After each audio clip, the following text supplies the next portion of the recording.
Good evening. কেমন আছো সবাই? আবার একটা নতুন ব্লগ, আর সেই ব্লগটা সবাই তোমরা দেখতে থাকো, অবশ্যই তোমাদের ভালো লাগবে। এখন 7:30 পেরিয়ে গেছে, সন্ধ্যা 7:30 পেরিয়ে গেছে।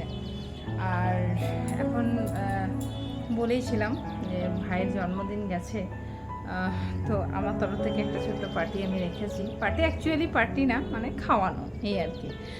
আর খাওয়ানো বলতে আমি আমার হাতে বানানো বিরিয়ানি খাওয়াবো, আমি নিজে বানিয়ে বিরিয়ানি খাওয়াবো। তো বিরিয়ানি সব কিছু প্রিপারেশন মোটামুটি নিয়ে নিয়েছি। একবার জাস্ট তোমাদের সাথে শেয়ার করি। আর মানে পুরো ঘরটা গন্ধে একদম মোহিত হয়ে আছে। একবার দেখিয়ে দিই ব্যাক ক্যামেরা করে কত কি প্রিপারেশন করলাম। প্রথমে পেরেস্তাটা ভেজে নিয়েছি, আলুগুলো রেডি করে নিয়েছি, ডিমটাও রেডি করে নিয়েছি। আর এখানে চিকেনটা মোটামুটি রেডি করে রাখা আছে, এখানে রাইসটা রেডি করা আছে। তো সন্ধ্যাবেলা থেকেই মোটামুটি এতগুলো কাজ করে নিয়েছি। একটু পরে সব কিছুটা মানে দমে বসাবো, দম বিরিয়ানি বানাবো। যেহেতু জানি না, অনেকটা বছর পর এই বিরিয়ানি বানাচ্ছি, কেমন হবে খেতে এটা আমার খুব আশ্চর্য লাগছে। মানে আমি হয়তো 2.5 বছর না, আমি হয়তো 4 বছর পর এই বিরিয়ানিটা আবার বানাচ্ছি। মানে আমি যেহেতু ননভেজ খাই না, যখন খেতাম তখন অনেক কিছু বানিয়েছি একটা সময়, কিন্তু যখনই আমি এগুলো খাওয়া ছেড়ে দিয়েছি আমি কিন্তু আর নিজের থেকে আর বানাই না, বন্ধ করে দিয়েছি। মানে ভালো লাগে না। কিন্তু বাবু তো যে ও সবসময় বলে, মা তোমার হাতের বিরিয়ানিটা আমাদের খুব পছন্দের। যাই হোক, সবার কথা ভেবে আমার মনে হলো, আমি বোনের হাজব্যান্ডকে কখনো বিরিয়ানি আমার হাতে রান্না করে খাওয়াইনি। আমার কোথা থেকে ইচ্ছা হলো যে একটু খাওয়াই। বোন তো হয়তো খেয়েছে, মনে নেই আমার। তো এটাই আর কি, জানি না কতটা কি ভালো করতে পারবো। ব্লগ দেখতে থাকো। এখন 7:30 বাজে, আমি একটু আমার মাথাটা ধরে গেছে, আমাকে একটু চা খেতে হবে, সুগার ফ্রি চা বানাবো, একটু খাবো। ভালো লাগছে না, মানে বিকাল থেকে রান্না বান্না সব কিছু প্রিপারেশন নিয়েছি, তো এবার এটাই হচ্ছে সমস্যা। আর হাজব্যান্ড তো সকালবেলায় উঠে আজকে জিমও যায়নি, ও চলে গেছে অফিস। আর অফিসে গিয়ে কাজ টাজ করছে, ওয়ার্ক প্রেশার একদম হাই, ঠিক আছে। আর আমি বাড়িটা সামলাচ্ছি, চলে যাচ্ছে এমনি করেই। চলো, আর বেশি বকলে হয়তো তোমাদের বোর লাগবে, দেখতে থাকো ব্লগ। এই যে এখন 10টা বাজেনি, 9:30 পেরিয়েছে।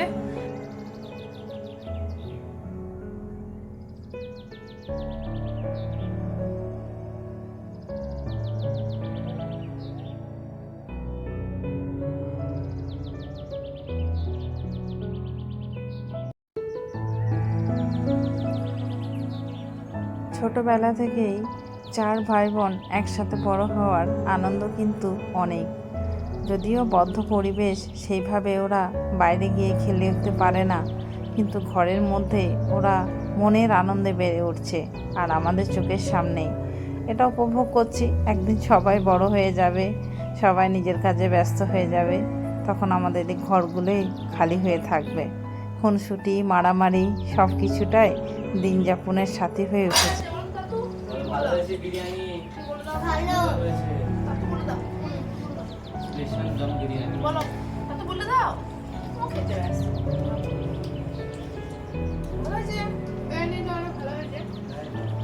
মিথ্যা কথা অন ক্যামেরা তো বলবি না।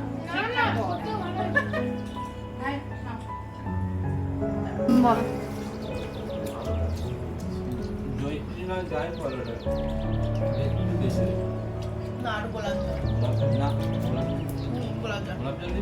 হ্যাঁ, তুই সত্যি কথা বলছিস ভাই? মিষ্টি ঝাল লেগেছে। আমার দিদি যা ফোনে ডিস্টার্ব করেছিল, কিন্তু দিদি তো অন ক্যামেরায় বলছি তুই বকা খাবি না। দিদি সব ব্লগ দেখে। ওটা খেজুর। হাজবেন্ড বলো, হাব্বি বলো। হ্যাঁ, কিন্তু এটা যে অনেক পরিমাণ বেশি। আর তো কেন করেছি। গুড মর্নিং, সকালবেলা হয়ে গেছে। আমি জিমে যাইনি, যাবো না দুদিন, এখন একটু রেস্ট নেবো বাড়িতে। আর সকাল সকাল তোজো তো স্কুলে চলে গেছে, আর এসেছেনটাকে দেখো, ম্যাডাম এসেছেন, ওর শরীর ভালো নেই, ঠান্ডা লেগেছে। আর এই খেলাটাও খুব পছন্দ খেলা। ওই দিক্কি দিক্কি, এদিকে দিক্কি দিক্কি, নাকটা শুধু মরছে বারবার।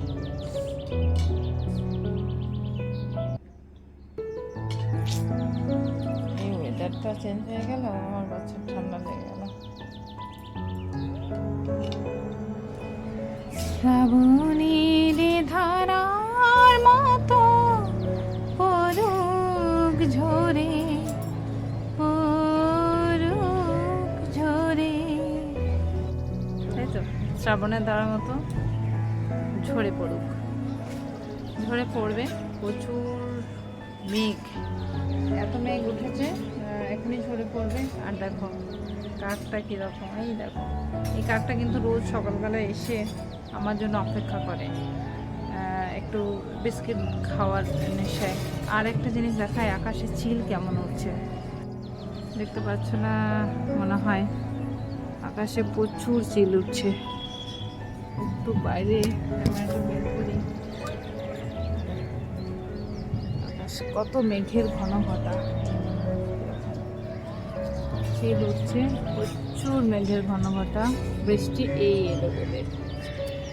আমি আজকে সেরকম রান্না টান্না করবো না, তার কারণ হচ্ছে কালকে যে বিরিয়ানিটা বানিয়েছিলাম অনেকটা বেড়ে গিয়েছে, সেই কারণে সেটা খেয়ে নেওয়াই ভালো, নষ্ট করে দেওয়া উচিত নয়। খাবার আমাদের কাছে সত্যিই খুব প্রয়োজনীয় একটা জিনিস, সেই কারণে সেটাকে খেয়ে নেওয়া হবে দুপুরবেলা। আমি খাবো না, যেহেতু কালকে একটু রাইস খেয়েছি, আমার ডায়েট চলছে, একটু মানে রাইস টাইস নেই আমার ডায়েটে। তো আমি একটু দেখি সবজি টবজি ফ্রিজে রাখা আছে এক্সট্রা করে বানানো, তো সেটাই খেয়ে নেবো। আর এখন স্নান হয়নি, স্নান করব। সকালে জিম যাইনি, কিচ্ছু করিনি, কিছুই ভালো লাগছে না। অ্যাকচুয়ালি ওয়েদারটাও খুব সুন্দর, কিন্তু বাড়ি যেতে ইচ্ছা করছে, বাড়ি এসে মা বাবাকে দেখতে খুব ইচ্ছা করছে। জানি না, খুব মন খারাপ করছে বাবা মার জন্য, খুব মিস করছি বাবা মাকে, এই আর কি। আর আরও একটা খারাপ জিনিস হয়েছে, মানে আমার দাদার হঠাৎ করে পা ভেঙে গেছে, কাল অ্যাক্সিডেন্টলি একটু পা ভেঙে গেছে, তো সেটাতেও বলতে পারো অনেকটা মন খারাপ। সব কিছু মিলিয়ে মিশিয়ে মনের অবস্থা একদমই ভালো নেই। অনেক দিন ফ্যামিলির সাথে টাইম কাটায়নি, এই কারণে হয়তো। আর কি বলবো, এটাই।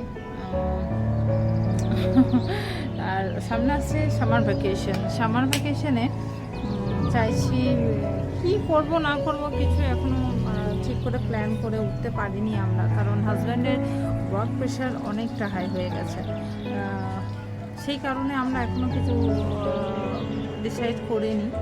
বাবু তো যে খুব চাইছে পাহাড়ে ঘুরতে যেতে, কিন্তু মন চাইলে কি সবসময় সব কিছু সম্ভব হয়? দেখা যাক কি হয়, কোথায় যাব, কি করব, কোনো মানে কিছুই নেই। যদিও হয় সেটা আনপ্ল্যান হিসাবেই হবে আর কি, আগে থেকে কোনো কিছু ডিসিশন নেওয়া নেই যেহেতু। আর সিরিয়াসলি এই ওয়েদারে আমার কিন্তু ভীষণ গান করতে ইচ্ছা করছে। বেশি গান করবো না, তোমরা বোর হয়ে যাবে। আমি নিজেই ক্যামেরা বন্ধ করে একটু গান করি বাইরে বসে বসে। আর একটা জিনিস তোমাদেরকে দেখাই, সে কীভাবে চিল উঠছে, জানি না এরকমভাবে কখনো চিল উঠতে দেখিনি। এক সেকেন্ড, এই চিলের একটা গোল মতো করে চিলটা দেখো কীরকমভাবে উঠছে। এটা কি বৃষ্টির হওয়ার আগের পূর্বাভাস? জানি না। আমি কিন্তু একটু প্রকৃতি প্রেমী মানুষ, মানে আমার বাড়ি যেহেতু বোলপুর শান্তিনিকেতনে, তো সেখানের গাছপালা সমস্ত কিছুটাই একদম প্রকৃত প্রেমী। এই কলকাতা যানজট শহর আর উঁচু উঁচু বিল্ডিংয়ের মাঝে এই প্রকৃতির প্রেমটা কোথাও হারিয়ে গিয়েছে। কিন্তু এরকম মরশুম যখন আসে হয়তো খুব মেঘ উঠেছে, বৃষ্টি হবে, আমার ছুটে চলে যেতে ইচ্ছা করে আমার বাড়ি, যেখানে দিগন্তর বিস্তৃত খোলা মাঠ, আর সেই মাঠে গিয়ে এক মনের আনন্দে ভিজতে পারি। তো যাই হোক, কোনো কিছুটাই কিন্তু পূরণ হয় না, আমাদের পরিস্থিতি সব কিছুই ভুলিয়ে দেয়। যাই হোক, অন্য জীবন, অন্য রকমভাবে চলা, এই জীবনেও অন্য আনন্দ। দুটো সন্তানের মা হওয়া, কারোর সহধর্মিণী হওয়া, এটাও অনেক ভাগ্যের ব্যাপার। অনেক খুশি আমি এই জীবনে। তোমাদের আশীর্বাদ অবশ্যই আমার সঙ্গে আছে, আর বাবা মায়ের আশীর্বাদ তো অবশ্যই আছে, আর তারও আগে ভগবান তো অবশ্যই আমাদের এই সুন্দর জীবনখানি দিয়েছেন আনন্দ উপভোগ, দুঃখ সব কিছু করার জন্য। আজকে অন ক্যামেরা অনেকটা কথা বলে ফেললাম তোমাদের সাথে। অনেক দিন অন ক্যামেরা অনেক কথা বলা হয় না, কিন্তু সমস্ত কিছুটাই মিলিয়ে মিশে এত সুন্দর একটা ওয়েদারে কিছু মনের ভাব তোমাদের সাথে প্রকাশ করলাম। চলো দেখতে থাকো ব্লগ।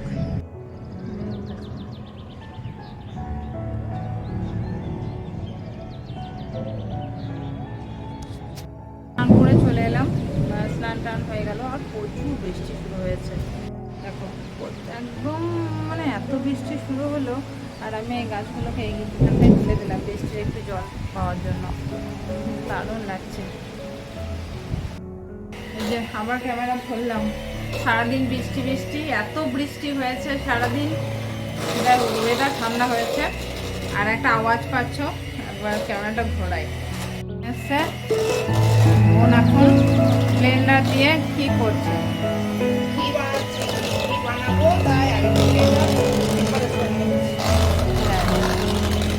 এটা ওই সরের ঘি বলবো, দুধের সরের সরটা তুলে তুলে অনেকটা হয়েছিল, এটা ব্লেন্ড করে রেখে দেওয়া হবে, একদিন রাখা হবে।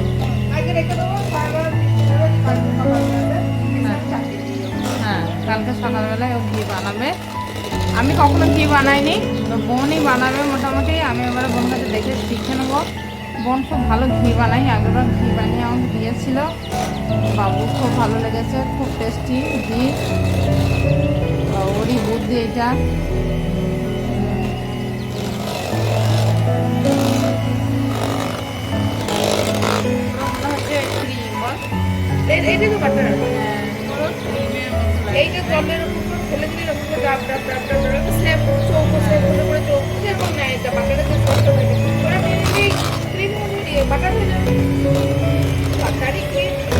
ওই বাটারটাই আবার যদি তুই একটু ইয়ে করে দিস, ওটাই ঘি হয়ে যায়। এখানে একটা ছোট্ট ভুল হয়ে গেল, আমি বলেছিলাম যে এটা রেখে দেওয়া হবে একদিনের জন্য, সকালবেলায় ঘি বানানো হবে, কিন্তু সকালে যেহেতু আমার কাজ ছিল, বাইরে যাওয়ার আছে, সেই কারণে বোনকে বলেছিলাম রাত্রেবেলায় ঘিটা বানিয়ে দিতে। তো সেদিনই ব্লেন্ড করার পর কিছুক্ষণ পর বোন ঘিটা বানিয়ে দিয়েছে। চলো এবার ঘি প্রসেসিং শুরু হলো।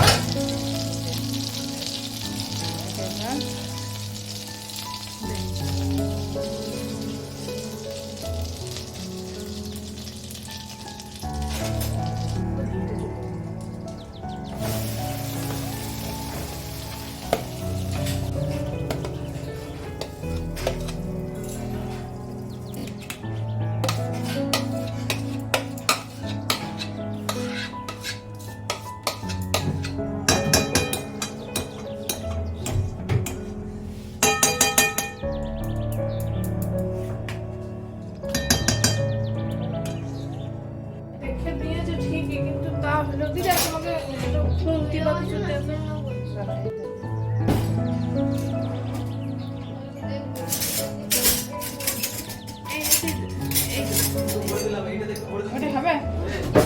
হ্যাঁ হ্যাঁ হ্যাঁ হ্যাঁ হ্যাঁ, ওটা ভরে দাও। এটা খাইবে? সারাসি নিবি?